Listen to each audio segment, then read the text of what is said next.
look, thank you again for having me, and I really, really wish I could be there with you in person, not least because I bloody love Arizona, and I usually take any excuse to get out to Arizona. As people who followed my work for some years know, I've done some of my best thinking time up in Yavapai County, right there where Barry Goldwater announced on the county steps. I love Prescott. I love all parts of the state. It's one of those places that I genuinely find a lot of internal peace. And I think, one of the things that we're all kind of searching for or grappling for at the moment is where does that peace, where does that prosperity in our futures, in your children's futures, in your grandchildren's futures currently come from? What are we projecting for the next 10, 15, 20 years, and really, looking back on the last several decades where really we had that kind of Archduke Franz Ferdinand moment that began with 9/11, right? And I remember being a kid watching in West London as the towers fell, with what happened at the Pentagon, with what happened in Pennsylvania, and just aghast. The you have to realize that for Europeans, and please don't tell any of my fellow Brits, I just call myself a European, but for Europeans, whether for better or worse, especially from your perspective, and we do see it from your perspective all the time.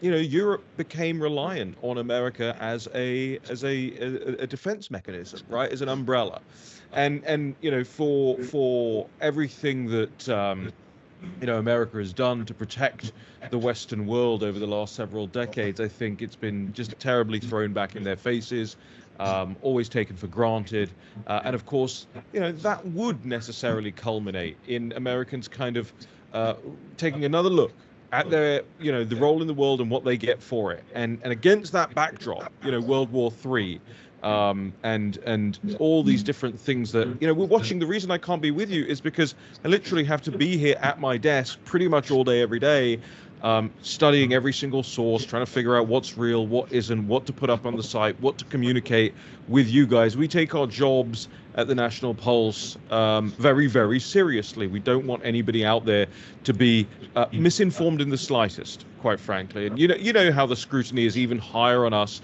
than it is for the mainstream media. So we have to be pitch perfect with everything. And we've got a great team working here to try and make that happen. But the things that we consider, on a day-to-day basis have gone up at 10, 15-fold since the illegitimate election of Joe Biden.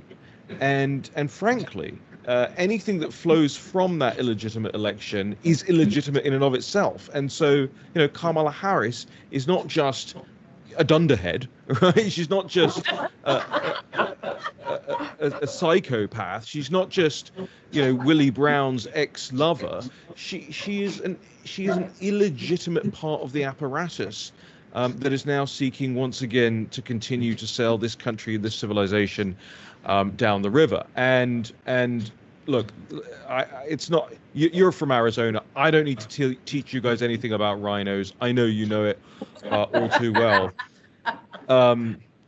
And listen, just like where I'm from, we had, and I was silly enough when I was young enough to join Britain's Conservative Party and work under David Cameron. And as soon as they got into, bed with coalition government with the Liberals, that's when I was out, and that's when I decided to join Nigel Farage, who I'm sure some of you know and love, and have met probably, because he gets out to all parts of the United States almost more than I do. But to come back to that last point, it's increased 10, 15-fold. And what I mean by that is this, right? So it's on a given day, it's no longer, and I even have an example here that I can just get for you. On a given day, it's no longer just that, I'm printing out something that's leading the news, going through it all, highlighting it, annotating it, and trying to, task our website and our reporters and our staff with the information that you guys need, the truth of the reality of the situation. It's that we have to do this for 4, 5, 6 different major topics every day. And take last night as an example. The pizza shops around the Pentagon were experiencing extremely high activity, and the bars around the Pentagon were not. And so people have come to realize what that means in Washington, D.C., is that war is occurring. Plans for war are occurring. The people who are working in the defense industry are sitting at their desks at midnight, figuring out what the heck is going on. And you saw, obviously, yesterday, against the backdrop of having to face, frankly, not even had the deserved humiliation over this yet, but they, against the backdrop of cutting a plea deal with 9/11 attackers, Right. This administration goes and sends another battle group into the Middle East, and the Billy Joel song always comes to my mind. We didn't start the fire, but at the same time, this regime has sure thrown a lot of gasoline on that fire. The Iranians, and believe me, a repentant neocon. I would never go there again in my life. But we have to face the reality of the situations that this regime in Washington, D.C. has emboldened the regime in Tehran. We all know what's happening there. They are wealthier and more and closer to a nuclear weapon than ever before. And while we can have our geopolitical conversations about that, I don't think they'd use it. It's bad enough that they are now able to present themselves as a regional hegemon. And I think, it was a year ago we learned that Robert Malley, working in the Biden White House, actually hired Iranian spies into the White House. And Kamala's national security advisor has also just yesterday become implicated in that scandal. And you don't hear about this on the front page of the New York Times. And once upon a time, you would have. Necessarily, you would have. It was a long time ago now, but necessarily, you would have. You look at yesterday again, the market freaks out first thing in the morning. The demand for electric vehicles, as predicted, is now plummeting, creating a massive problem in that industry. Is going to have a huge knock-on effect. And then, of course, Bitcoin, which is usually a hedge, by the way, is not exactly bullish right now either. You have Ukraine begging for more money. Again, I don't know if you saw this last week, begging for more money. Again, Zelensky's got the begging bowl out, says, we're losing again. Please, can you help prop us up again? And it's like, guys, there are many reasons why you're losing. Money is really not the top one of those. Manpower might be the top one of those because, frankly, most of the male adult fighting population of that country has now been wasted towards this war. And the level of abscondment is massive as well.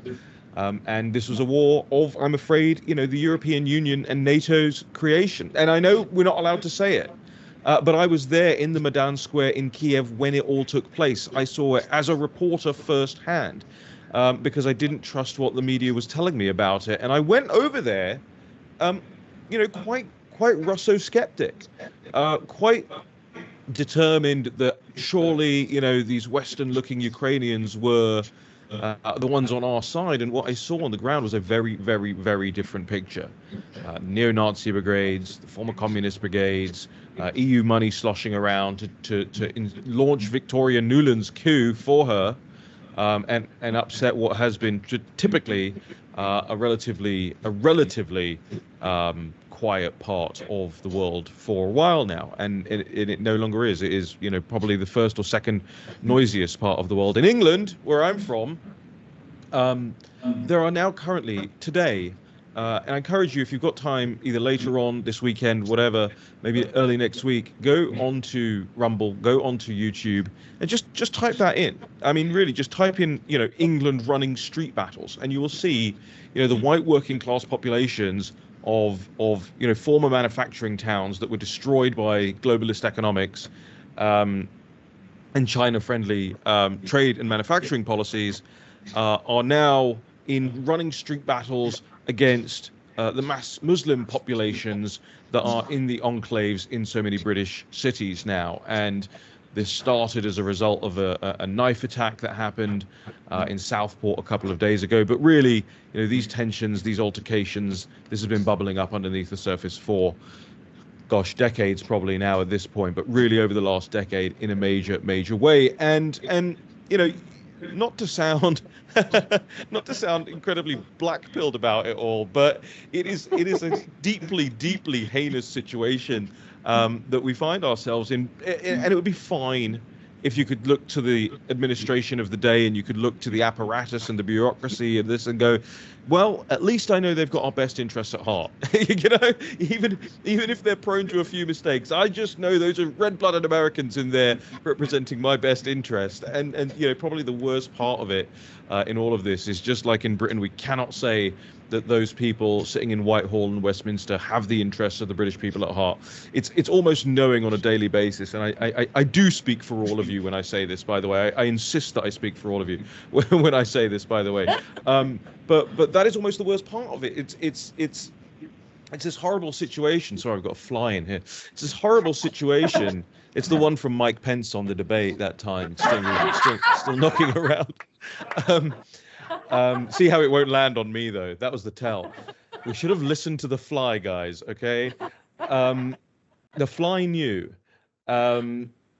Yeah, that's the worst part of it, isn't it? It's that you know that when they go in there, when they swipe their badges, when they use their all you know, top security clearances, when they enter the administration, most of these people are actually not there to do you any good. They're there to do you more harm than good. They're there to do the nation more harm than good. They're there to do Western civilization and the deep-rooted culture and Christianity of this nation and my nation. They're there to do it harm. And I even say that, just to come back to the rhinos point, and then I'll wrap it up. I even say that about, you know, probably I would say 60% of the people that ended up in some way in the Trump administration, maybe not the White House, but certainly at the departmental level, certainly in a bureaucratic situation. And look, I don't know about you guys. I was devastated with the way this Project 2025 thing went down. I know those people. I was one of the primary heritage critics over the last 10 years, by the way. So nobody needs to tell me about the Heritage Foundation. It's 2 blocks that way, by the way, from my front door. And I was banned from the premises at one point. So I know, believe me, but those guys were genuinely putting together. And by the way, I've been banned from there. I've been banned from France. I've been banned from Twitter under Jack Dorsey. I was banned from Facebook under Mark Zuckerberg. I'm banned from all the places that you'd want to be banned from. You know where I'm not banned from? Arizona. And yet. And I just saw this Project 2025 guys putting together a really good, I agree, by the way, that the policy prospectus shouldn't have been published. I think that was probably a mistake. But seeing them put together all of these great ideas and these great people and these great databases full of like real MAGA loyalists, and I knew that who was doing the vetting and all of that. I think that was a fight that we didn't need to have at this point. And I also think it portends one thing that we have to be on our watch for.